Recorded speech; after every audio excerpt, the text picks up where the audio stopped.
2000년대 초반 미국 텍사스에서 엄청난 사건이 일어난다. 당시만 하더라도 미국은 에너지 자원에 대한 의존도가 높은 국가였다. 21세기 초반에 일어난 이 사건은 셰일 혁명의 시발점이다. 여기에는 조지 미셸이라는 인물이 있다. 셰일이 어떻게 오늘의 국제 정세까지 영향을 끼치게 됐는지를 알기 위해서는 더 과거로 거슬러 올라가야 한다. 2차 세계대전 이후 미국은 경제적으로 강력한 위치에 있었다. 미국 달러는 세계 주요 기축통화로 자리를 잡았고 1971년에는 리처드 닉슨 대통령이 근본이제를 폐지하며 본격적으로 세계는 환율체제로 바뀌었다. 그러다 1973년 중동에서 전쟁이 벌어진다. 아랍과 이스라엘의 전쟁이다. 이 전쟁은 아랍 국가들이 잃어버린 영토를 찾기 위해 시작한다. 전쟁 초기 아랍 군대들은 성공적인 전세를 가졌으나 시간이 지나고 이스라엘이 공격하면서 전세는 금방 역전된다. 아랍 산유국들은 미국과 유럽 국가들이 이스라엘을 군사적으로 지원한다고 봤다. 실제 미국은 이스라엘에 대한 군사 원조를 지원했는데 이 과정에서 이스라엘의 전쟁 수행이 올라갔다. 서방 국가들은 이 전쟁에 개입하기 시작했다. 이들이 중동 전쟁에 개입한 이유는 이렇다. 중동은 세계 석유 매장량의 60%가 몰려있는 지역이다. 당시만 하더라도 미국과 유럽은 석유의 중요성을 인지하고 있었다. 석유의 소비량은 점차 높아졌고 석유가 국가 안보와 경제의 핵심이 된다는 사실을 인지하고 있었다. 그러나 중동에서의 불안정한 석유 공급은 석유 가격을 급등시키고 수입국들의 경제에 치명적인 악영향을 준다.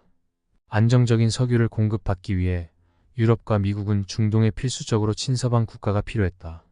그것이 이스라엘이다.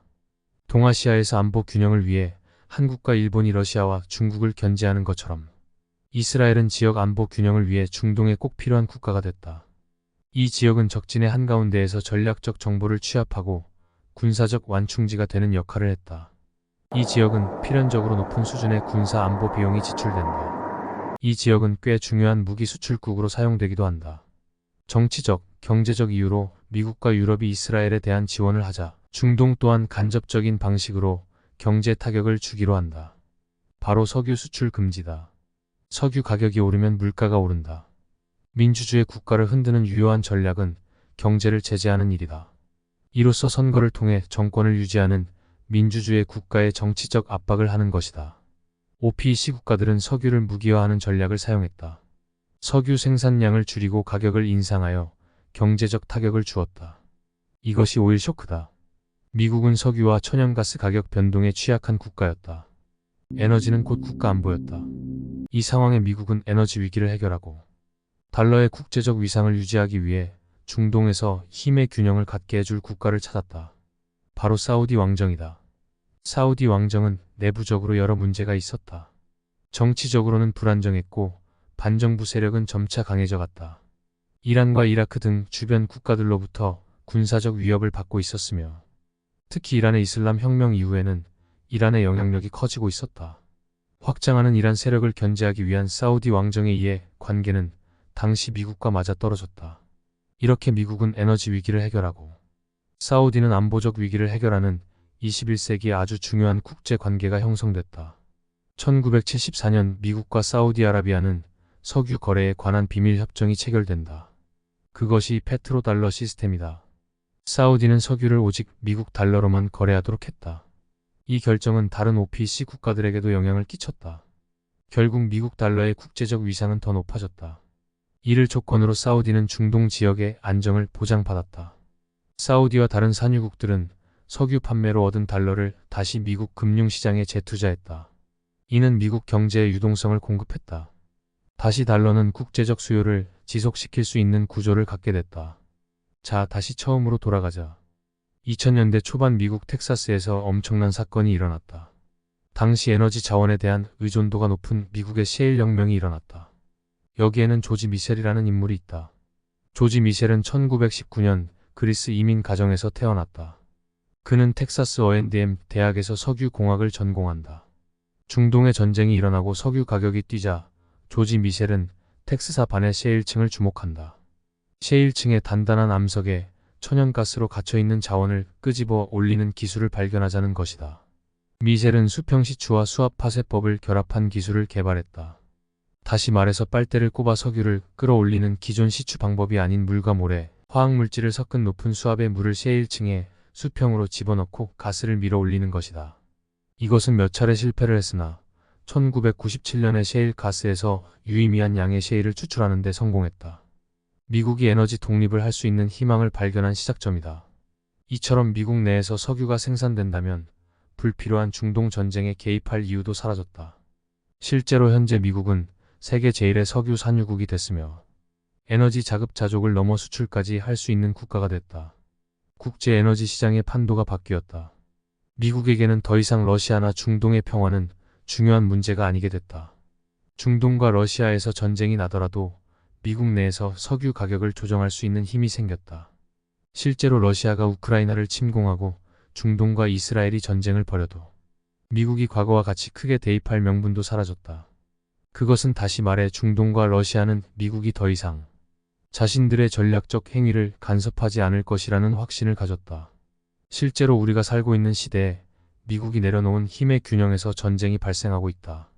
트럼프가 파리 협약을 탈퇴하고 본격적으로 석유 산업을 키우고자 할 때 이미 전쟁은 예고되어 있었다. 이 국제 정세에서 대한민국의 입지는 어떤가? 일단 주요 수입국인 영국을 잃은 사우디는 주요 수입국인 동북아시아 시장을 공략하기 시작했다. 이는 꽤 우리에게 유리한 입장이다. 실제로 사우디는 다양한 자국의 대규모 인프라 사업 라인 프로젝트와 같은을 한국과 일본의 주요 석유 수입국에게 제안한다.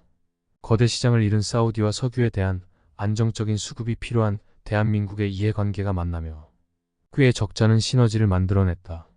과거 미국에 의존하던 다양한 이해관계를 다변화하고자 하는 사우디와 동아시아의 이해관계가 만나게 된 것이다. 과거 사우디는 미국에 판매했던 석유 판매금의 상당수를 미국 금융시장에 재투자하며 선순환을 가졌다. 이제 미국이 에너지 독립을 실현한 상황에서 그들은 또 다른 의미의 안보적 독립과 경제적 독립을 이뤄야 하는 상황이 일어났다. 그들은 투자금이 향하던 방향을 사우디 내부의 인프라 형성에 흘러가도록 힘을 쓴다.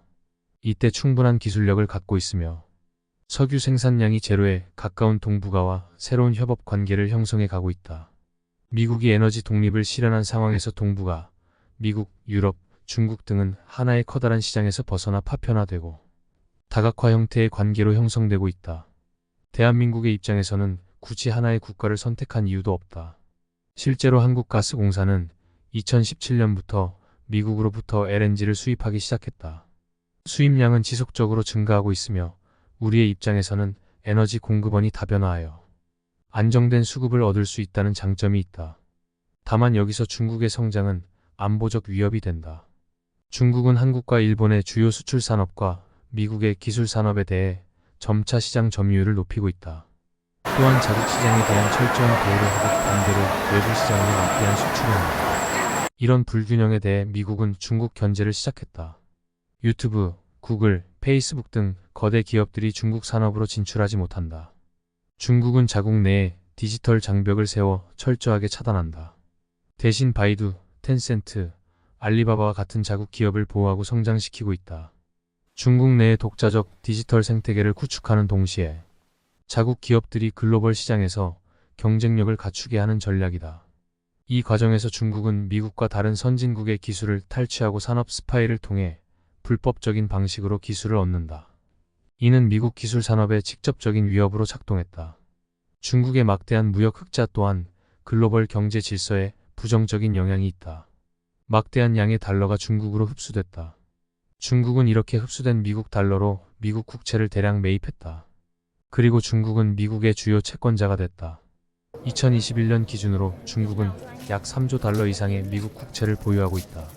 미국 달러는 글로벌 기축통화로서 국제 무역과 금융 거래에서 중요한 역할을 하고 있다. 이는 미국 경제와 안정성, 신뢰성에 크게 의존한다. 다만 중국이 시장에 영향력을 행사할 수 있을 만큼의 미국 채권을 갖고 있기에 환율 변동과 무역 불균형 해소는 미국에게 아주 핵심되는 대중안보 전략이다. 다양한 측면을 볼 때 김진명 작가의 미중 전쟁처럼 미국과 중국이 전면전을 벌이는 일은 일어나지 않을 것 같다. 다만 그간 세계를 지탱해오던 힘의 균형이 나누지면서 우리가 그간 알고 있던 질서가 재편되는 과정을 우리는 보고 겪을지도 모른다. 이 과정은 어떤 측면에서 대한민국의 큰 호재가 되기도 큰 악재가 되기도 할지 모른다.